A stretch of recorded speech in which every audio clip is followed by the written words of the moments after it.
ഇതൊരു കല്യാണത്തിന്റെ പിന്നാമ്പറ കഥയാണ്. നമ്മുടെ വിഷയം സ്റ്റിച്ചിങ് ആണല്ലോ. വളരെ വേണ്ടപ്പെട്ട ആൾക്ക് വേണ്ടി കുറച്ച് സമയത്തിനുള്ളിൽ ബ്ലൗസ് നിറച്ച് വർക്ക് വേണമെന്നായിരുന്നു ഡിമാൻഡ്. അത് ചെയ്തെടുക്കണം. നമ്മുടെ ചേച്ചിയാണ് 2-3 ദിവസം ഉറങ്ങാതെ നിന്നാണ് ഇത് ഫിനിഷ് ചെയ്തെടുത്തത്. വേറൊരു കാര്യം കൂടെ ഉണ്ടെന്നേ, മാർക്ക് ചെയ്ത് വെച്ചേക്കണല്ലോ ശരിയാണോ, അതും ഇപ്പൊ അതായിരിക്കും ടെൻഷൻ അല്ലേ. ടെൻഷൻ എന്ന് വെറുതെ പറഞ്ഞാൽ പോരാ. പിറ്റേന്ന് കല്യാണമാണെങ്കിൽ തലേന്ന് ഉച്ചയ്ക്കാണ് വർക്ക് ചെയ്ത് കഴിയുന്നത് തന്നെ.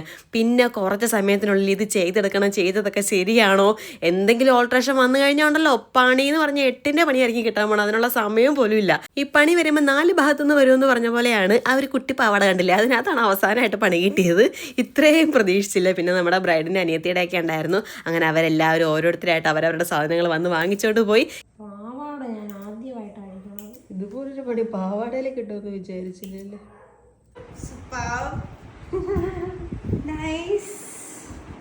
ചേച്ചി നമ്പർ ഇട്ടേക്കാൻ പ്രത്യേകം വിളിച്ചിട്ട് താങ്ക്സ് പറഞ്ഞേക്കാം. പെണ്ണിനെ ബ്ലൗസ് കണ്ടപ്പോൾ തന്നെ ഒത്തിരി ഇഷ്ടമായി. അങ്ങനെ ചെറിയ ഓൾട്രേഷൻ മാത്രമേ ഉണ്ടായിരുന്നല്ലോ കേട്ടോ. ഇവരെല്ലാവരും ഇന്ത്യൻ ആർമിയിൽ ജോലി ചെയ്യുന്നവരാണ്. പല പല സ്ഥലങ്ങളിൽ നിന്നും ഈ കല്യാണം പ്രമാണിച്ച് ഒത്തുകൂടിയേക്കുവാണ്. അങ്ങനെ രാത്രി 12 മണി വരെ നമ്മുടെ വീട്ടിലുണ്ടായിരുന്നു. പിറ്റേന്ന് ഒരു 3 മണിക്ക് എണീറ്റൊക്കെ മേക്കപ്പ് ഇടേണ്ടതാണ്. അങ്ങനെ നമ്മൾ കല്യാണത്തിന് പോകാൻ പറ്റുമെന്ന് വിചാരിച്ചതല്ല കേട്ടോ. ഈ ഒരു പണി ചെയ്യുന്നവർക്ക് ഒരു പരിപാടിക്കും പങ്കെടുക്കാൻ പറ്റില്ല. അത് ഇപ്പോഴേ പറഞ്ഞേക്കാം. അതുപോലെ തന്നെ തുണി ഉണ്ടാകത്തില്ല. അപ്പം നമ്മൾ റെഡിമെയ്ഡൊക്കെ ആയിരിക്കും ഇട്ടുകൊണ്ടായിരിക്കും പോകുന്നത്. അങ്ങനെ നമ്മൾ കല്യാണ സ്ഥലത്ത് എത്തിയിട്ടുണ്ട്. അവിടെ ചെറുക്കനെയും പെണ്ണിനെയും കാണാൻ ആൻസിക്ക് പേടിയായിരുന്നു കേട്ടോ. അയ്യോ എന്തെങ്കിലും കുഴപ്പമുണ്ടെങ്കിലോ, അവൾ ചെയ്ത വർക്കൊക്കെ അവൾക്ക് കാണാൻ ഭയങ്കര പേടിയാണ്. അങ്ങനെയാണ്. അപ്പോൾ നമുക്ക് പാവാടയിൽ പണി കിട്ടിയെന്ന് പറഞ്ഞില്ലേ, കുഞ്ഞിൻ്റെ പാവാടയിലാണ് പണി കിട്ടിയത്. അപ്പോൾ ഇതാണ് കല്യാണ പെണ്ണിൻ്റെ അനിയത്തിയുടെ.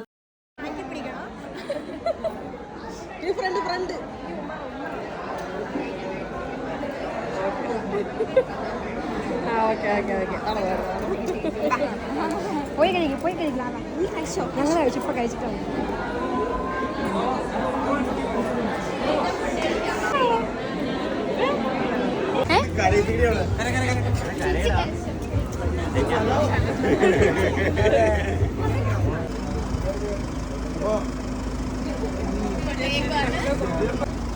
ചവിട്ടി വിട്ടാ